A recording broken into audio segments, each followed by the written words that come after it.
नमस्कार, मैं सुमित। आप सभी लोगों का हार्दिक स्वागत है। बात शुरू करने से पहले आप लोग ये दो वीडियो देख लें।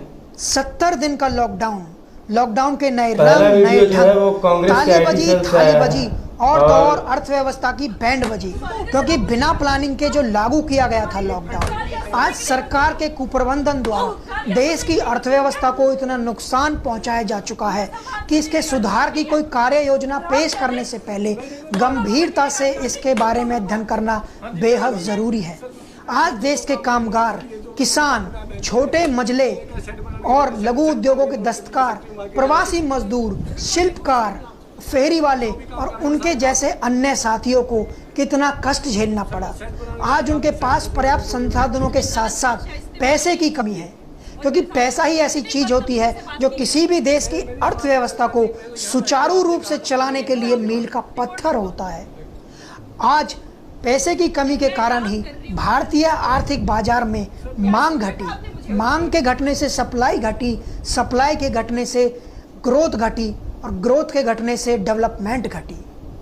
आज देश की अर्थव्यवस्था अपने इतिहास में सबसे निचले स्तर पर यानी 3.1% पर पहुंच चुकी है, क्योंकि इस तिमाही में लॉकडाउन के केवल और केवल 9 ही दिन थे, लेकिन सरकार इसे सार्वजनिक तौर पर मानने को बिल्कुल भी तैयार नहीं है। कोविड-19 लॉकडाउन से पहले भारतीय अर्थव्यवस्था पूरे विश्व में लगातार सबसे खराब प्रदर्शन कर रही थी और अर्थव्यवस्था सुधार के भारत सरकार की तरफ से बड़े बड़े दावे किए गए थे, लेकिन उन दावों में कोई दम नहीं था। और भारत सरकार के अर्थव्यवस्था सुधार के इस कुप्रबंधन को देखते हुए अंतरराष्ट्रीय रेटिंग एजेंसी मूडीज ने भारत सरकार की सोवरन गारंटी, जो कि उधार चुकाने की क्षमता होती है, उसको BAA2 से एक नीचे पायदान घटाकर BAA3 कर दिया है, जो सबसे निचले स्तर से एक ऊपर होती है। और इसी तरह से भारतीय अर्थव्यवस्था का दशाहीन और दिशाहीन होने का सबसे बड़ा सिर्फ एक ही कारण है, भारत सरकार की गलत नीति, नियत और नैतिकता। तो चलिए बात करते हैं पहले वीडियो की। पहला वीडियो जो है वो कांग्रेस के आईटी सेल से आया हुआ है और ऐसे बहुत सारे वीडियो हैं जो कि कांग्रेस के आईटी सेल से निकले हुए हैं और सोशल मीडिया पर तहलका मचाए हुए हैं। और वो लोग बातें ऐसी करते हैं कि भारत का लॉकडाउन फेल हो गया, इकोनॉमिक बर्बाद हो गई और कोरोना को कंट्रोल करने में भारत सरकार नाकाम रही, वगैरह वगैरह। इस तरह की बातें सारे वीडियो में लगभग कॉमन है, यही होता है। अब आप ये बताइए, जो भी वीडियो बना रहे हैं इस तरीके से, मेरा उनसे प्रश्न है कि भाई जान बचानी थी या इकोनॉमी बचानी थी? दोनों में से कोई एक ही चीज बच सकती थी। कोरोना काल में जब लॉकडाउन स्टार्ट हुआ तो हमारे प्रधानमंत्री आकर जो नारा दिए कि जान है तो जहान है, इसका मतलब आप लोगों को समझ में नहीं आया। अरे भैया, पहले अगर जान बच गई तो हम इकोनॉमी फिर से अपना उस स्तर पे लेके आ सकते हैं, लेकिन अगर जान ही नहीं बची तो इकोनॉमी रह के क्या खाक होगा? अमेरिका और इटली, स्पेन, ये सब कंट्री जो है वो अपनी इकोनॉमी बचानी चाहिए पहले। तो वहां पर देख सकते हैं आप लोग कि क्या हाल हुआ। लाखों की संख्या में वहां पे लोग अपनी जान गंवा बैठे।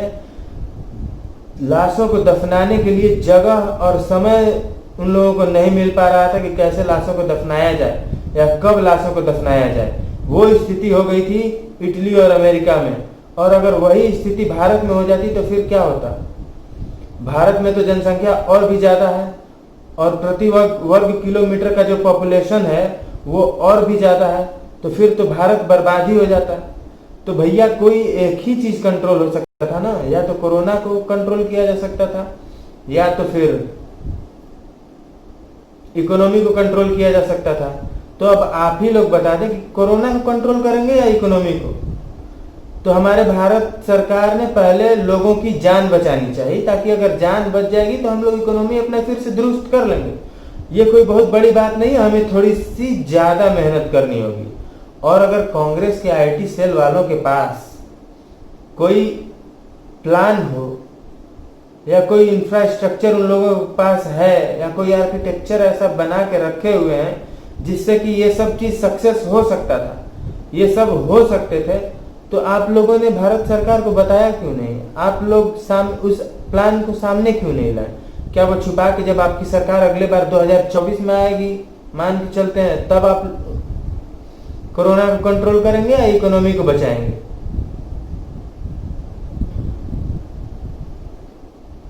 दूसरी बात यह है कि सरकार का लॉकडाउन फेल हो गया, सरकार का लॉकडाउन फेल हो गया, हर जगह यही चिल्लाते फिर रहे हैं आईटी सेल वाले। तो भैया जब मजदूर पलायन करने लगे तो आपका फर्ज क्या बनता था? मजदूरों को ये समझाना कि आप जहां हैं वहीं रहें और सरकार भी आपकी मदद करेगी और साथ ही हम लोग भी आपकी मदद करेंगे। आपका फर्ज ये बनता था समझाना, या जो मजदूर पलायन करने लगे उनको प्रोत्साहित करना कि हाँ आप अपने घर जाइए, हम आपकी मदद करेंगे। ये तो सरासर गलत था मेरे हिसाब से कि जब मजदूर पलायन करने लगे और उसमें जितने लोगों ने उन पलायन करने वाले मजदूरों का साथ दिए हैं, वो शुरुआती दौर में, जब ये आउट ऑफ कंट्रोल हो गया उसके बाद जब लोग साथ देने आए वो तो अलग बात है। और साथ किसने दिया? ये सोनू सूद जैसे लोगों ने साथ दिया है, कुछ सोनू सूद हुए, मोहम्मद शामी हुए, वगैरह वगैरह लोगों ने साथ दिया है और आम जनता ने साथ दिया है। ये जितने भी पॉलिटिकल पार्टी हैं और कहते फिरते हैं कि भारत सरकार का लॉकडाउन फेल हो गया है, ये सरासर गलत बातें करते हैं और इनके पास और कोई मुद्दा नहीं है। ये सिर्फ अपनी नाकामियां छुपाने के लिए किसी पर इल्जाम लगा सकते हैं। आपको मजदूरों से, आप लोगों को भी तो, या आप लोगों का भी तो फर्ज बनता था कि आप मजदूरों को समझाएं कि नहीं, आप अपने जगह पे रहिए, सरकार आपकी मदद करेगी, सरकार आपकी सहायता करेगी, आपको खाना पीना सब चीज मुहैया कराया जाएगा, या सरकार कराए, या सरकार कहीं नाकाम रही तो हम लोग कराएंगे। ये कौन सी बात हुई कि आप पलायन करें और हम आपको टिकट प्रोवाइड करेंगे, ट्रेन टिकट प्रोवाइड करेंगे, बस प्रोवाइड करेंगे, बसेस प्रोवाइड करेंगे। तो लॉकडाउन को फेल करने में कहीं ना कहीं आप लोगों का भी हाथ है। जिन्होंने मजदूरों को पलायन करने में सपोर्ट किया है उनके लिए टिकट प्रोवाइड करने की बात की है या बसेस प्रोवाइड करने की बात की है। अब बात करते हैं दूसरे वीडियो की। ये वीडियो है सोनाली फोगाट की, जो कि हरियाणा से विधानसभा चुनाव लड़ी थी बीजेपी के कैंडिडेट से, ठीक है, और ये हार गई थी। हारने के बावजूद भी आप इनके तेवर वीडियो में देख सकते हैं। इनको ऐसा लगता है कि ये विधायक छोड़िए सांसद बन गए हैं। ये फेमिनिज्म के नाम पर एक धब्बा है ये लोग, और कुछ नहीं। जो ये सब बताती रहती हैं कि मैं फेमिनिज्म का सपोर्ट करती हूँ, वुमेन एम्पावरमेंट की बातें करती हैं ये लोग, इन सब चीज़ों के नाम पर धब्बा है। और खासकर बीजेपी को इन्हीं लोगों में फेमिनिज्म दिखता है, वुमेन एम्पावरमेंट दिखता है। ये या तो सपना चौधरी को टिकट देने की बात करेंगे, सोनाली फोगाट को टिकट देने की बात करेंगे, स्मृति ईरानी को टिकट देने की बात करेंगे। स्मृति ईरानी तो किसी हद तक ठीक है, वो अच्छा कार्य करती हैं, लोगों से जुड़ती हैं, वो भी टीवी एक्ट्रेस हैं, अभी वो निखर चुकी हैं, वो बात अलग है, और उनमें बहुत ज़्यादा निखार आ चुका है, वो पॉलिटिक्स सीख चुकी हैं और वो कायदे का कार्य करने लगी हैं। लेकिन ये सोनाली फोगाट, इनको बीजेपी के तरफ से टिकट देना मुझे नहीं लगता है कि किसी स्तर से सही था। ये टिकटॉक स्टार है और टिकटॉक स्टार से बीजेपी की कैंडिडेट बनी। इनका टिकटॉक का वीडियो भी अगर आप उठा के देख ले तो ये सिर्फ और सिर्फ एक टिकटॉकिया है और कुछ नहीं। इनका जनता के लिए एक भी संदेश नहीं है। उस पूरे टिकटॉक अकाउंट पर आप देख सकते हैं, कोई भी एक प्रॉपर संदेश या जनता को जागरूक करने का संदेश या कोरोना में ही इन्होंने कोई संदेश दिया हो, ऐसा कुछ नहीं है। लेकिन बाहर निकली जांच के लिए। भाई कौन होती हो तुम जांच करने वाली? मुझे ये समझ में नहीं आता है। आप सरकारी अधिकारी पे हाथ कैसे उठा दिए, और इसके खिलाफ बीजेपी सरकार को सख्त एक्शन लेना चाहिए कि नहीं? अगर बीजेपी को फेमिनिज्म नहीं दिखता है, अच्छे से समझ में नहीं आता है, मैं फेमिनिज्म या वुमेन एम्पावरमेंट का एग्जांपल दे देता हूं। हरियाणा से ही, फोगाट फैमिली से ही, गीता, बबीता, प्रियंका, विघ्नेश, संगीता, रितु, ये सब फोगाट फैमिली से ही हैं और ये सब रेसलर्स हैं और ये इंडिया को रिप्रेजेंट करती हैं इंटरनेशनल लेवल पे। ये क्या करती हैं? टिकटॉक पे ठुमके लगाने से मतलब कि मुझे तो नहीं लगता है कि ये वुमेन एम्पावरमेंट है।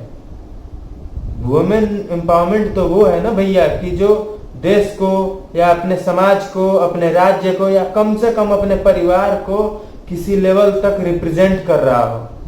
टिकटॉक पे खुद को रिप्रेजेंट करना, ये मुझे तो नहीं लगता है कि ये फेमिनिज्म का कोई एग्जाम्पल हो या वुमेन एम्पावरमेंट का कोई एग्जाम्पल हो। तो फिर तो स्वरा भास्कर भी फेमिनिज्म का एग्जाम्पल है और सोनम कपूर भी फेमिनिज्म और वुमेन एम्पावरमेंट की ही बात करते हैं। फिर उनके बातों से बीजेपी को कोई भी जलन नहीं होनी चाहिए, क्योंकि वो भी वही बातें करती हैं जो आज सोनाली फोगाट ने आप लोगों के सामने प्रस्तुत किया है।